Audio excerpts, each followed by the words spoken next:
poverty hurts black people. He said, we all got to move upward and not pull each other down. That's a brilliant man. He understood that we shouldn't let artificial barriers keep us from helping each other move upward. And that's what Booker T. And notice he said the ex-Confederates were some of the best friends that the black people had in the South. You know, I respect that. But of course, now this begs the question here. You know, why do both the extreme left and the extreme right, why do these two groups in America hold our history and our heritage in such low regard? What's going on here? You know, you would think somebody as extreme on the left and as Wrangel and somebody on the extreme right as Limbaugh, you would think they wouldn't agree about something like the Confederate flag, but they do.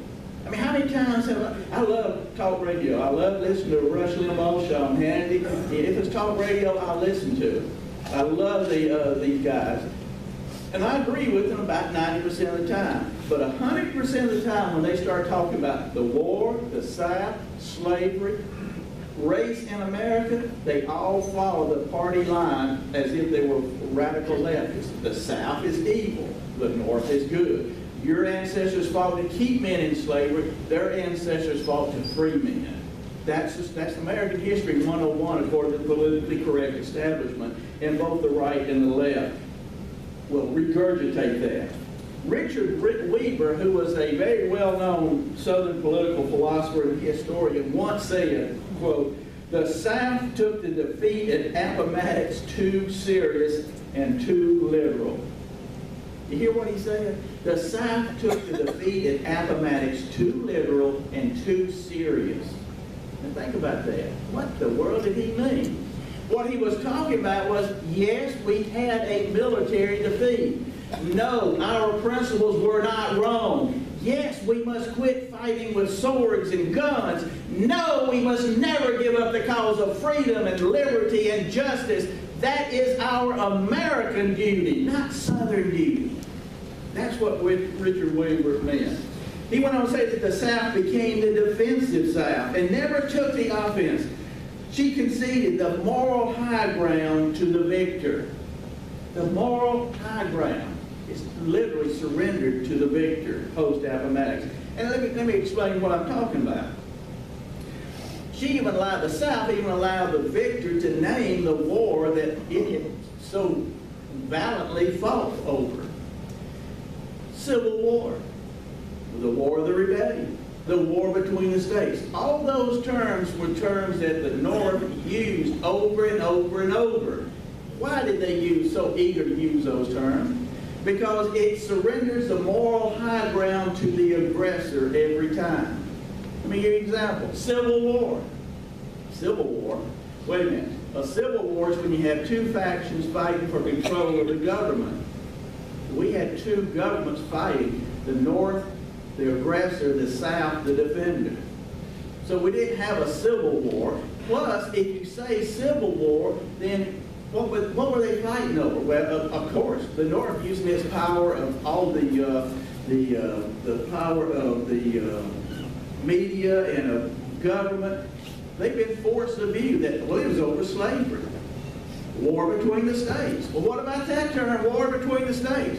Well, first of all, if you know anything about English, I don't know much, but when it's more than two, it's not war between, it's war among the states. Not war between the states. We didn't have two states fighting. We had two nations, but we had a whole multitude of states fighting. And of course that surrenders again to our enemies the moral high ground, because yes, it was states fighting, it was the free states fighting the slave states. Now you defend that. You are now on the defensive, they're on the offense. They're fighting from the high moral ground. You have been reduced to a scumbag that only wants to keep people in slavery.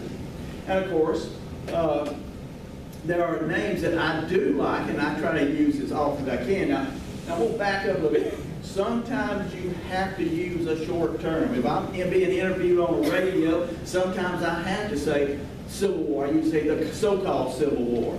because you're in a constraint of time, and that's what people understand. But the term that I love to use is war for Southern independence. Now, why do I like that? Because that puts me on the moral high ground. It puts them as the aggressor. They're fighting against everything that America was established about in 1776. I'm now fighting for independence, for liberty, for freedom, for my type of government, governed by the consent of the government. They are the aggressor now. They're fighting to defeat somebody who believes in independence. What do we do every 4th of July? We celebrate American independence. We celebrate the concepts and the principles laid down in the Declaration of Independence. Principles, simple little principles like the only legitimate government is that government that exists by the consent of the governed.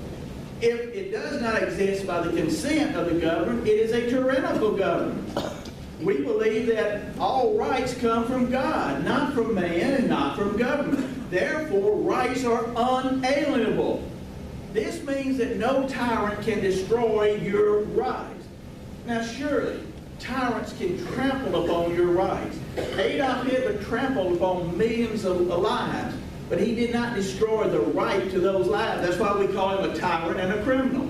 Joseph Stalin, Mao Zedong, they all trample upon people's rights, but they did not, those tyrants did not destroy those rights. And that's what the Declaration of Independence tells us, that our rights are unalienable. They go on forever, and they belong to us. And another thing, as free people, we have the right to alter or abolish any government that does not suit our needs. That's fundamental Americanism. If you don't believe me, please read the Declaration of Independence. It's a shocking document. It's shocking because our forefathers in 1776 did something that was never done up until that time in history. Up until that time in history, you and you and you, y'all existed, you guys if you're from the north, y'all existed for the benefit of government. Our founding fathers said, no, no, no.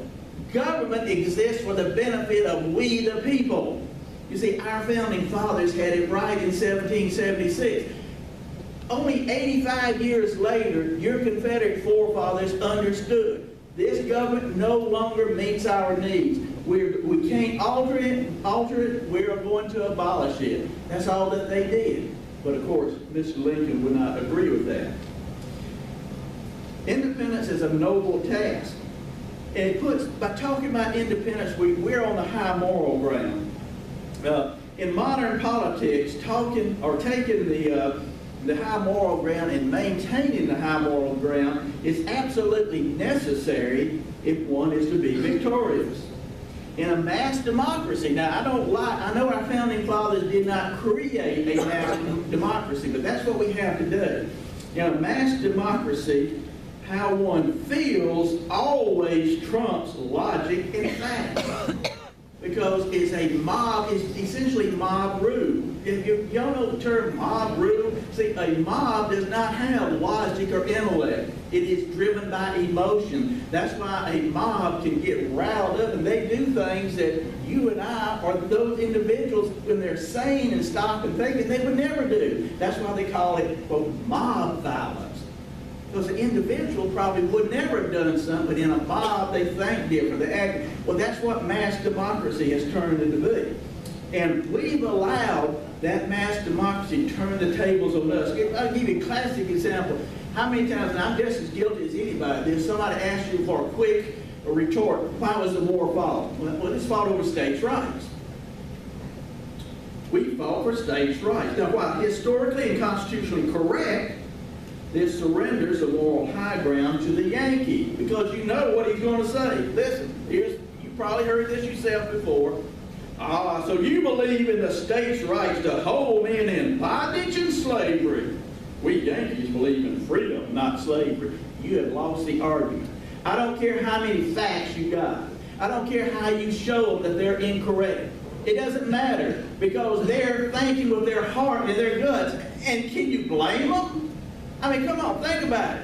You walk up on a guy here and he's beating somebody half to death. You say, "Hey, stop that.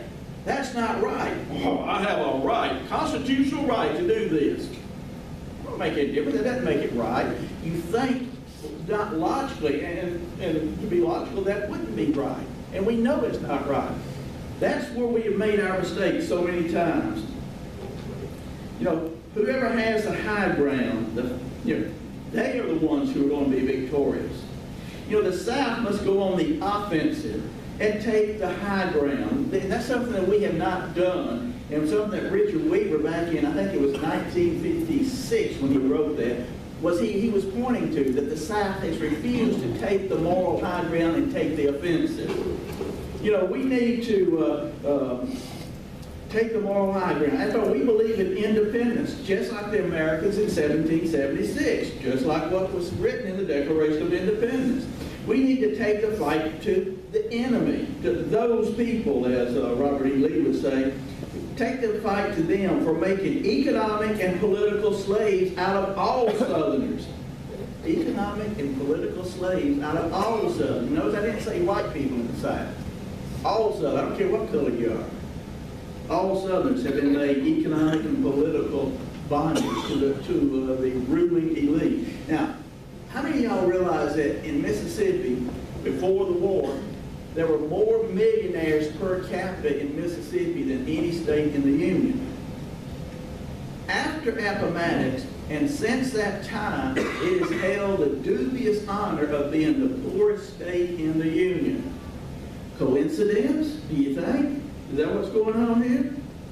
Do you realize that before Appomattox, if you counted the families that were working plantations, the slave families that were working plantations and farms throughout the South, 70 years after Appomattox and after freedom, do you realize there were just as many, if not more, sharecroppers working those same farms? Now, if you don't know what, most of y'all in here my age or close to it, so you probably remember sharecropper. My mother was a product of sharecropper. A sharecropper owned nothing. He lived in a master's house, lived on their land, he worked their land, the master would give him the seed, fertilizer, all the implements to make the crop, and when the crop came in, the master gets half, and the sharecropper gets half. You were lucky if you had enough to make it through the winter and get started again next year. It was peonage, it was a form of slavery.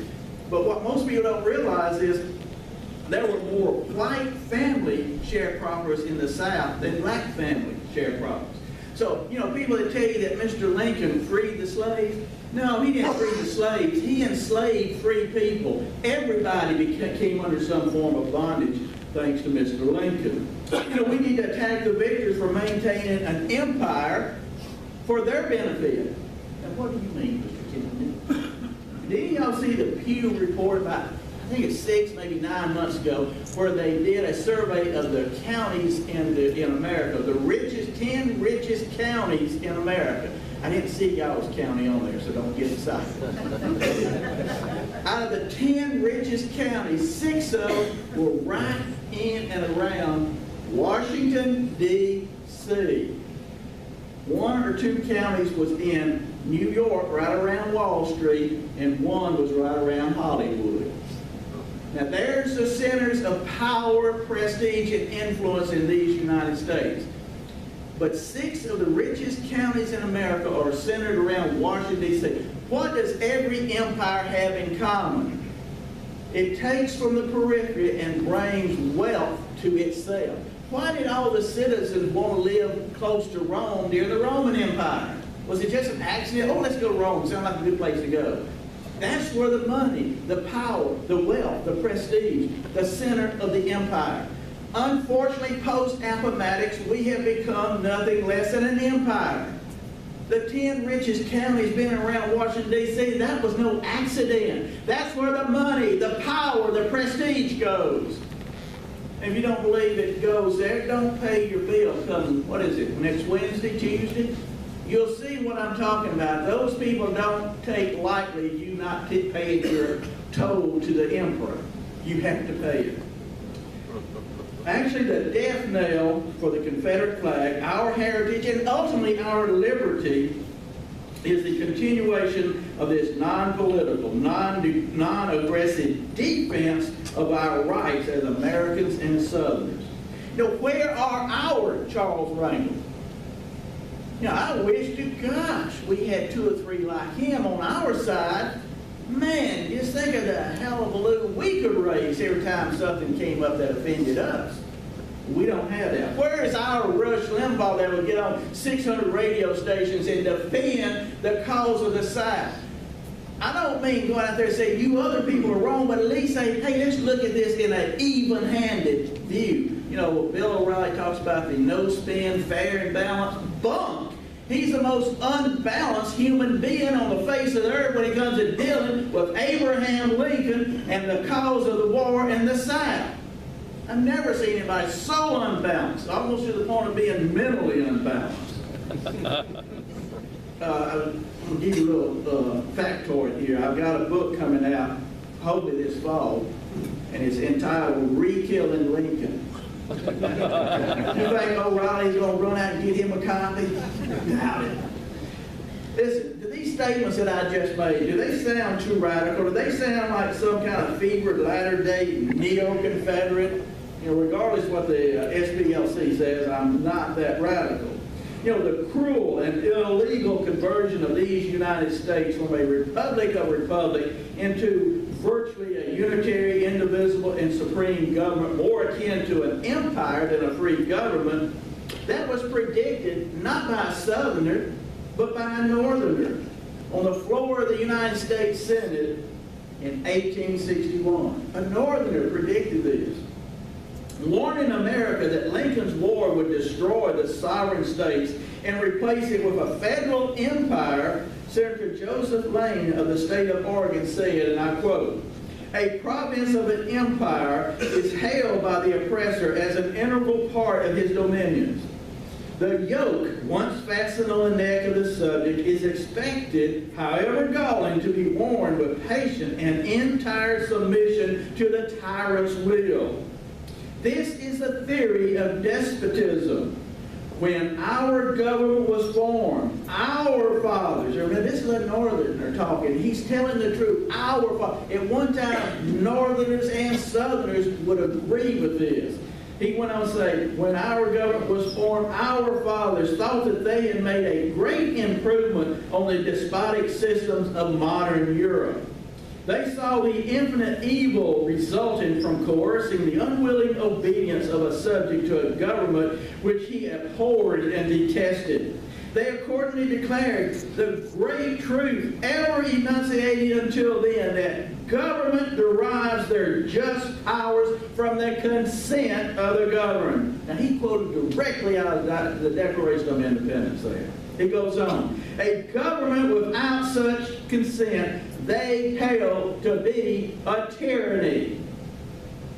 Now this is a Northerner from Oregon on the floor of the United States Senate in 1861, telling the North, this is what's going to happen. You're going to turn this nation into a tyranny, a tyrannical type of government, because I got a bumper sticker on the back of my car. Got a little Confederate flag on one side, and on the other side it says, if you can't leave, you ain't free. You see, that's what secession meant. If the South could not leave, it's not going to be free. You know, what do you call a place that you get shot if you try to leave?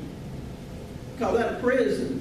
You see, Abraham Lincoln and the Yankee Army of invasion and occupation turned this once great free nation into a federal prison, a gigantic federal prison.